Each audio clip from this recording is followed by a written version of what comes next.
Hello everyone and welcome back to the channel again. आज के video में हम डिस्कस करेंगे यूज़र्स ऑफ डीबीएमएस। तो अगर आपको कंसेप्चुअल क्लैरिटी चाहिए तो ये वीडियो आपके लिए बहुत ही बेनिफिशियल रहेगा, और अगर आपको एग्जाम में स्कोर करना है उसके लिए मैंने नोट्स डिस्क्रिप्शन बॉक्स में दे रखे हैं। तो चलिए शुरू करते हैं users of DBMS. So who are the users of DBMS? Everyone who can access the database by any means। Database को किसी भी तरीके से अगर यूज़र एक्सेस करता है तो वो डेटाबेस का यूज़र बन जाता है। तो यहाँ पर आप देख सकते हो कि यहाँ पे 4 अलग अलग कैटेगरीज के यूज़र्स हमारे पास रहते हैं। There are total 4 types of users in the database। तो first one is DBA, that is database administrator, ये हमें पता होगा।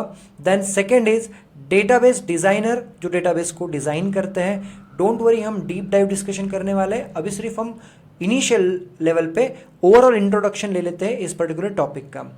तीसरे जो टाइप है वो आ जाता है हमारा end user, and fourth type is system analyst, या फिर आप उन्हें ऐप प्रोग्रामर्स भी बोल सकते हो।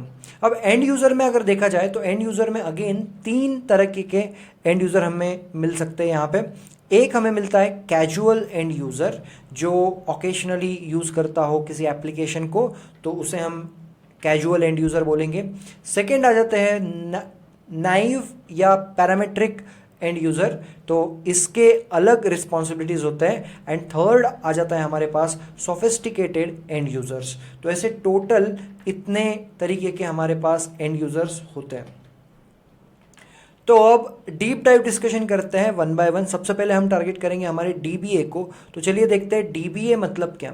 तो as the name suggest, DBA stands for database administrator. As the name suggest कि एडमिनिस्ट्रेटर है तो ये एडमिनिस्ट्रेटिव काम करेगा। जैसे कि इसे समझने के लिए पहले आपको डेटाबेस बनता कैसे है ये समझना बहुत ज़रूरी है। इसलिए आप यहाँ पे देख सकते हो कि डेटाबेस बनाने के लिए 2 रिसोर्सेज की आपको ज़रूरत है, एक प्राइमरी रिसोर्स और एक सेकेंडरी रिसोर्स। अब प्राइमरी रिसोर्स मतलब क्या? प्राइमरी रिसोर्स मतलब हार्डवेयर कंपोनेंट जो लगने वाला है डेटाबेस को रेडी करने के लिए। You can consider any hardware component. किस हार्डवेयर कंपोनेंट में डेटा स्टोर होने वाला है, क्या कोई बड़ा सर्वर है या फिर आपका लोकल कंप्यूटर है, ये बहुत मैटर करता है जब भी आप कोई डेटाबेस क्रिएट करते हो। सेकेंड रिसोर्स जो होता है, जिसे हम सेकेंडरी रिसोर्स भी बोलते हैं, वो हो जाता है हमारा डीबीएमएस का सॉफ्टवेयर। तो एग्जैक्टली कौन सा डीबीएमएस का सॉफ्टवेयर आप यूज़ करने वाले हो? There are a lot of databases around the world, like MongoDB, like SQL, then there is a PostgreSQL जो कि अभी बहुत ज़्यादा पॉपुलर है। तो आप कौन सा सॉफ्टवेयर यूज़ करने वाले हो अपने डेटाबेस को मैनेज करने के लिए, ये भी चूज़ होता है जब आप कोई डेटाबेस एनवायरनमेंट क्रिएट करने की कोशिश करते हो। तो एक्चुअल में DBA क्या करते हैं? DBA इन दोनों का एडमिनिस्ट्रेशन करते हैं। मतलब exactly choosing the primary resource and secondary resource, that is the first responsibility of a DBA कि एग्जैक्ट कौन सा रिसोर्स यूज़ करना है। तो सेकेंड जो आ जाता है हमारे पास रिस्पॉन्सिबिलिटी, वो है ऑथराइजिंग एक्सेस, कि कौन से यूज़र को कितना डेटा हमें शो ऑफ करना है, कितना डेटा हमें दिखाना है, कितना डेटा रेंडर करना है, ये भी आ जाता है रिस्पॉन्सिबिलिटीज़ में एक DBA के। तो ऑथराइजेशन किसी को देना, ये DBA हैंडल करता है। थर्ड थिंग DBA हैंडल करता है वो है मॉनिटरिंग द डेटाबेस। क्या डेटाबेस सही से काम कर रहा है? डेटाबेस में जो पैकेजेस इंस्टॉल्ड है, क्या वो पैकेजेस सही से काम कर रहे हैं? इन सभी का भी ध्यान हमारा DBA रखता है। और एक कंपनी में DBA की बहुत ज़्यादा डिमांड होती है, क्योंकि अगर डेटाबेस क्रैश हो गया तो अल्टीमेटली जो प्रोडक्ट होता है किसी कंपनी का वो भी क्रैश हो सकता है, एंड कस्टमर्स फिर क्यूरीज करते हैं, एंड अल्टीमेटली फिर वो लॉस मेकिंग कंपनी बन जाती है। इसलिए DBA बनना कंपनी में ये बहुत ही इंपॉर्टेंट होता है, एंड बहुत ज़्यादा डिमांड होती है DBA इस रोल के लिए।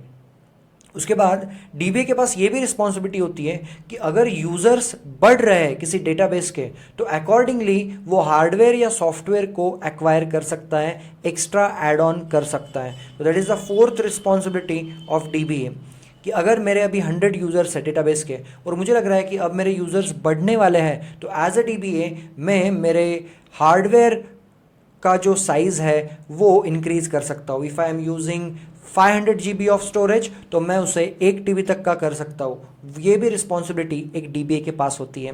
तो I hope you guys are clear with this DBA user. Okay, so next जो हमारे पास आ जाते हैं वो है हमारे डेटाबेस डिजाइनर्स। दूसरा जो टाइप आ जाता है डेटाबेस में, डेटाबेस यूजर्स का, वो है डेटाबेस डिजाइनर्स। अब ये डिजाइनर्स एक्चुअली करते क्या है? As the name suggest, designer design करेगा, ठीक है। तो वो जनरली आर्किटेक्चर बनाता है एक DBMS का। तो एग्जैक्टली आर्किटेक्चर क्या करता है? मतलब ड्राइंग बनाता है, क्या करता है? ऐसा कुछ नहीं करता है। ये सारा सिस्टम बनाता है कि कितने अमाउंट ऑफ डेटा यूजर से एक्सेप्ट होने वाला है, कितना amount of data temporary base पे स्टोर होने वाला है, कितना amount of data permanent basis पे स्टोर होने वाला है। ये सब जो लिखा पढ़ी होती है, ये सब डेटाबेस डिजाइनर्स करते हैं, ये सब ये यूजर्स करते हैं। अब इनके अलग अलग रिस्पॉन्सिबिलिटीज हम देख लेते हैं। सबसे पहली रिस्पॉन्सिबिलिटी है identifying the data that will be stored in database, कि डेटाबेस के अंदर किस तरह का डेटा स्टोर होने वाला है। क्या वो न्यूमरिक फॉर्म में डेटा स्टोर होने वाला है, क्या वो अल्फा न्यूमरिक फॉर्म में स्टोर होने वाला है, क्या वीडियो फॉर्मेट में स्टोर होने वाला है, या फिर कोई MP3 फॉर्मेट में, मतलब ऑडियो फाइल स्टोर होने वाली है। इनका ध्यान देने का काम होता है डेटाबेस डिजाइनर का। तो डिपेंडिंग ऑन द डेटा कि कौन से तरीके का डेटा डेटाबेस में स्टोर होगा, ये अकॉर्डिंगली सजेस्ट करते हैं DBA को कि भाई साहब हमें इस लेवल का हार्डवेयर या सॉफ्टवेयर यूज करना होगा, ठीक है। तो दूसरा रिस्पॉन्सिबिलिटी यहाँ पे देखते क्या है? दूसरा रिस्पॉन्सिबिलिटी है चूजिंग एक्यूरेट डेटा स्ट्रक्चर। अब ये बहुत ही इंपॉर्टेंट फैक्टर होता है अगर कोई डेटाबेस डिजाइन करता है तो, क्योंकि किस फॉर्म में डेटा स्टोर होगा ये डिसाइड करेगा कि डेटा रिट्राइव करने के लिए, डेटा स्टोर करने के लिए कितना आसानी होगी। तो डेटा स्ट्रक्चर चूज करना बहुत इंपॉर्टेंट है कि इस पे दो चीज़ें निर्भर करती है कि डेटा स्टोर होने के लिए, मतलब अपलोड होने के लिए कितना टाइम लगेगा, और डेटा रिट्राइव होने के लिए यानी डाउनलोड होने के लिए, मतलब यूज़र के मोबाइल पे या विंडो एप्लीकेशन पे रेंडर होने के लिए कितना टाइम लगेगा, ये डिसाइड करता है ये दूसरा रिस्पॉन्सिबिलिटी। तो ये भी डेटाबेस डिजाइनर्स का ही रिस्पॉन्सिबिलिटी होता है। थर्ड अगर हम देखेंगे रिस्पॉन्सिबिलिटी तो ये आ जाती है they understand the requirement of user and then they design the database. ऐसे नहीं कि रैंडमली कहीं से भी डिजाइनिंग शुरू कर दिया जस्ट बिकॉज उनको अच्छा लग रहा है, ऐसा नहीं है। हर प्रोडक्ट का रिक्वायरमेंट अलग है। अकाउंटिंग रिलेटेड प्रोडक्ट का रिक्वायरमेंट अलग होगा। फॉर एग्जाम्पल जोमेटो का अगर आप एग्जाम्पल लें तो जोमेटो का भी जो फूड डिलीवरी ऐप है उसका रिक्वायरमेंट अलग है। तो डिपेंडिंग ऑन द यूज़र कि उस प्रोडक्ट का यूज़र कौन है, उनको कौन कौन यूज़ करने वाला है, उसके ऊपर निर्भर ये डेटाबेस डिज़ाइनर्स डेटाबेस को डिज़ाइन करते हैं। लास्ट में फोर्थ सबसे इंपॉर्टेंट है they create views.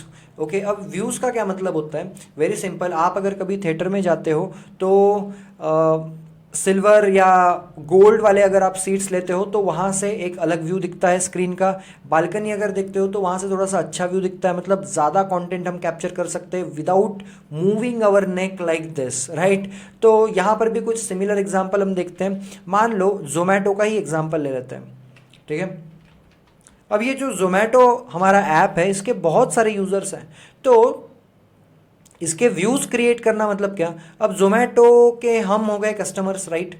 We are the customers of Zomato, so I will write here customers, ठीक है। कस्टमर्स को क्या डेटा दिखता है जोमेटो ऐप पे? हम जब भी जोमेटो ऐप ओपन करते हैं तो हमें दिखता है कि अलग अलग डिशेस कौन से हमारे पास अवेलेबल है अराउंड। हमें दिखता है कि अलग अलग होटल्स कौन अभी हमें डिलीवर कर सकते हैं, ये सब कुछ हमें दिखता है। होटल का मेन्यू हमें दिखता है, राइट। लेकिन हम अगर बात करें डिलीवरी बॉयज़ की तो डिलीवरी बॉयज़ को ये सारा डेटा नहीं दिखता है।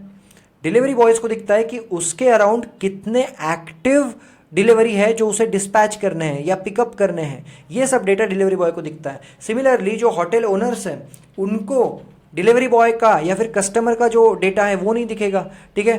होटल ओनर्स को क्या दिखेगा कि कौन से कस्टमर ने ऑर्डर की है, कितने एक्टिव ऑर्डर्स अभी है, कितने ऑर्डर्स अभी उनको डिस्पैच करने हैं, ये सारा डेटा दिखेगा। तो यहाँ पे डेटाबेस का एक हिस्सा कस्टमर को दिखेगा, एक हिस्सा डिलीवरी बॉय को दिखेगा और एक हिस्सा होटल वाले को दिखेगा। तो ये जो हिस्से की बात हम कर रहे हैं यही होता है व्यूज इन डेटाबेस। तो ये व्यूज क्रिएट करना भी किसकी रिस्पॉन्सिबिलिटी होती है? हमारे डेटाबेस डिजाइनर्स की रिस्पॉन्सिबिलिटी होती है। And I hope you guys are clear with this. Now moving to the next type of users are the end users. तो देखा जाए तो end users are like we are the end users. अब end users में भी बहुत सारे type हैं, बारी बारी से समझते हैं क्या है। End users are the actual users of the database. अब एंड यूज़र जो होता है, जैसे कि जोमेटो ऐप जितने भी लोग यूज़ करते हैं वो उसके एंड यूज़र हो गए। मतलब एक्चुअल प्रोडक्ट को बनाने वाला तो अलग है, डेटाबेस डिज़ाइन करने वाला अलग है, लेकिन उस प्रोडक्ट का फ़ायदा उठाने वाला, उसकी सर्विस लेने वाला जो बंदा होता है, उन जिनको हम कस्टमर्स बोलते हैं, वो होते हैं हमारे एंड यूज़र्स। ठीक है, अब एंड यूज़र के भी अलग अलग टाइप्स से हम देखेंगे। सबसे पहला है हमारा कैजुअल एंड यूज़र, जिसमें हम सब आते हैं, जोमेटो के हम एक्चुअल जो ऐप यूज़र्स है वो आते हैं। Because we don't order food daily. कुछ लोग करते होंगे, बाहर की आदत होती है खाना खाने की तो करते होंगे रोज, लेकिन occasionally we use these apps like once in a week और twice in a week we use the Zomato app. तो वो एक दो बार ही डेटाबेस को विजिट करना होता है हमारा, क्योंकि हमारे डेटाबेस में हमारी खुद की प्रोफाइल क्रिएट होती है, हम कौन सा फूड ऑर्डर करते हैं इसकी हिस्ट्री स्टोर होती है, so we rarely visit the database. तो ऐसे अगर यूजर्स हैं जो ओकेशनली डेटाबेस को ऐप के थ्रू या ब्राउजर के थ्रू एक्सेस करते हैं, तो वो आ जाएंगे हमारे कैजुअल एंड यूजर कैटेगरी के अंदर। ठीक है, तो दूसरा हमारा एंड यूजर का कैटेगरी आ जाता है नाइव या पैरामेट्रिक एंड यूजर। अभी एग्जैक्टली नाइव या पैरामेट्रिक एंड यूजर है क्या, समझते हैं। अब ये जो डेटाबेस के यूजर्स होते हैं, end users, they are responsible for querying and updating database time to time for smooth transaction. अब इसमें थोड़ा सा इनको ज़्यादा डेटा दिखता है। फॉर एग्जांपल मान लो आप होटल यूज़र्स, अब होटल यूज़र्स अगर उनका मेन्यू अपडेट नहीं करेंगे या फिर ऐसी कोई डिश रख देंगे मेन्यू में जो उनके पास अवेलेबल ही नहीं है, तो उसके वजह से बिजनेस में एक केओस क्रिएट हो जाएगा। एंड फिर मुझे जो डिश चाहिए वो मैं ऑर्डर कर रहा हूँ, लेकिन वो डिश मुझे मिल नहीं रही है, फिर डिलीवरी बॉय को भी वो डिश डिस्पैच नहीं कर पा रहा है, तो इससे एक एनवायरनमेंट क्रिएट होगा जिसके वजह से उनका बिजनेस फेल हो सकता है। तो ऐसे जो एंड यूजर्स हैं जो स्मूथ ट्रांजैक्शन के लिए सारी चीज़ें उसमें मेंटेन करना, अपडेट करना इंपॉर्टेंट होता है, तो इन एंड यूजर्स को बोलेंगे हम नाइव और parametric end user. They don't have complete access of the database, लेकिन कुछ एक्सेस उनके पास होता है जो डिलीवरी बॉय को नहीं दिखता है, जो हमें नहीं दिखता है, वो उनको दिखता है कि उनके पास कितना, लेट से अगर सैंडविच ऑर्डर करना है तो क्या उनके पास ब्रेड अवेलेबल है उतना, तो ये सारी चीज़ें उसमें मैटर करती है। तो ये आ जाता है हमारा second type of and user. Third type of and user में आ जाते हैं हमारे सोफिस्टिकेटेड एंड यूजर। देखते हैं सोफिस्टिकेटेड एंड यूजर मतलब क्या।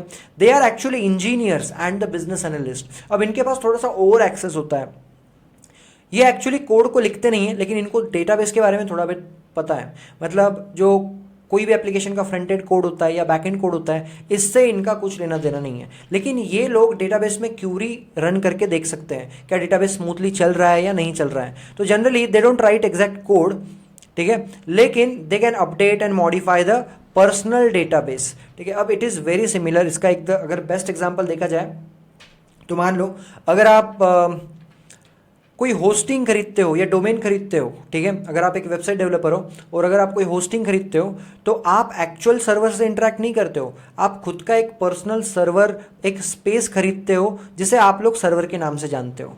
लेकिन उस सर्वर में आप खुद अपना डेटा अपलोड कर सकते हो, रिट्राइव कर सकते हो, ये सब कुछ कर सकते हो, राइट। मतलब अगर आपने कोड नहीं भी लिखा तो भी आप डेटा को अपडेट कर पा रहे हो, डेटा को मॉडिफाई कर पा रहे हो। इससे भी ग्रेट एग्जांपल है आपका गूगल ड्राइव। आपके गूगल ड्राइव में डेटा कैसे स्टोर होगा, कैसे रिट्राइव होगा, कैसे होगा, ये सब कुछ अलग लोगों ने देखा है। मतलब जिन्होंने गूगल का डेटाबेस क्रिएट किया है वो जब संभाल रहे, डिज़ाइनर्स एंड एवरीथिंग, राइट। लेकिन जब आप ईमेल आईडी पे गूगल ड्राइव अपना ओपन करते हो ईमेल आईडी के थ्रू, तो उसमें कौन से फोटोज़ अपलोड करने हैं, कौन से फोटोज़ डाउनलोड करने हैं, कौन से फाइल्स बैकअप लेनी है, ये सब कुछ आप डिसाइड करते हो। तो you are the sophisticated users of that drive, because you know कि आपको क्या अपडेट करना है, क्या रिट्राइव करना है, ये सारी चीज़ें। But obviously you can not code. तो ये आ जाते हैं हमारे सोफिस्टिकेटेड एंड यूजर्स के अंदर। तो यहाँ पे हमारा थर्ड टाइप जो है डेटाबेस का वो खत्म होता है, जो कि है एंड यूजर। एंड यूजर के अंदर हमने तीनों चीजें देखी है, कैजुअल एंड यूजर, नाइव या parametric end user, and third is sophisticated and user. अब हम देखते हैं हमारा फोर्थ डेटाबेस का यूजर जो होता है, दैट इज सिस्टम एनालिस्ट। अब ये सिस्टम एनालिस्ट क्या करता है, एज यू नो कि ये एनालाइज करता है कि डेटाबेस सही से काम कर भी रहा है या नहीं कर रहा है। ये देखता है कि एंड यूज़र को उसका डेटा मिल रहा है या नहीं मिल रहा है, सोफिस्टिकेटेड यूजर्स को अपना डेटा अपडेट रिट्राइव करने आ रहा है या नहीं आ रहा है, ये सारा काम करता है सिस्टम एनालिस्ट। तो as you can see here, it determines the requirement of end user, कि हमारा एंड यूज़र जो है उसको डेटाबेस का सही इस्तेमाल हो रहा है या नहीं हो रहा है, वो डेटा यहाँ पे एक्सेप्ट कर पा रहा है, अपलोड कर पा रहा है, रिट्राइव कर पा रहा है या नहीं, इन सब का ध्यान हमारा सिस्टम एनालिस्ट करता है। And last but not the least, application programmer. इसके अलावा डेटाबेस को कनेक्टिविटी नहीं मिलती है आपके एप्लीकेशन या वेबसाइट से, so they are called as application programmers. अब ये एप्लीकेशन प्रोग्रामर्स क्या है? एज द नेम सजेस्ट, किसी भी ऐप को जो कोड लिख के बनाते हैं, क्रिएट करते हैं, बिल्ड करते हैं, like front end, back and, integrating APIs, ये सब कुछ, ये सब लोग आ जाते हैं एप्लीकेशन प्रोग्रामर में। अब इन्हें कोड लिखने भी आता है और इन्हें डेटाबेस के साथ क्यूरीज वगैरह रन करने भी आता है। तो कोड लिखना और डेटाबेस को कनेक्ट करना, ये मेजर रिस्पॉन्सिबिलिटी है इनकी। तो as you can see, they are responsible for testing, they write the code and after that they test it कि बराबर काम कर रहा है या नहीं कर रहा है। देन अगर कुछ दिक्कत आती है तो they perform debugging. Debugging is just the process of fixing the errors, fixing the bugs, कि अगर आपके प्रोग्राम में कुछ एरर्स आ जाते हैं उसको जो आप फिक्स करते हो तो उसे हम डीबगिंग कह सकते हैं। देन डॉक्यूमेंटिंग, कि प्रोग्राम का कौन सा हिस्सा या कौन से क्यूरीज आप किस पर्पस के लिए यूज़ कर रहे हो, वो एक एज अ कमेंट लिखना, मतलब डॉक्यूमेंटिंग आ जाता है। And then again they can also maintain the database, ये डेटाबेस मेंटेन करने का काम भी ये एप्लीकेशन प्रोग्रामर कर सकते हैं। So the major responsibility of application programmers are, they are responsible for connecting database to application and deployment of application. Offline local host पे एप्लीकेशन कनेक्ट करना इज़ मच ईजियर, लेकिन इसे एक्चुअल में globally upload करना, deploy करना, ये major responsibility होती है हमारे एप्लीकेशन प्रोग्रामर्स की। अगर हम इसको ग्लोबली अपलोड कर देते हैं अपने एप्लीकेशन को डेटाबेस के कनेक्टिविटी के साथ, तो उस ग्लोबल एप्लीकेशन को दुनिया भर के कोई भी लोग यूज़ कर सकते हैं। और यहाँ पे हमारा टॉपिक खत्म होता है यूजर्स ऑफ डीबीएमएस। अगर वीडियो अच्छा लगा हो तो सब्सक्राइब करना एंड लीव अ कमेंट कि आपको कैसा लगा ये वीडियो। मैं मिलता हूँ आपको अगले वीडियो में, तब तक के लिए स्किल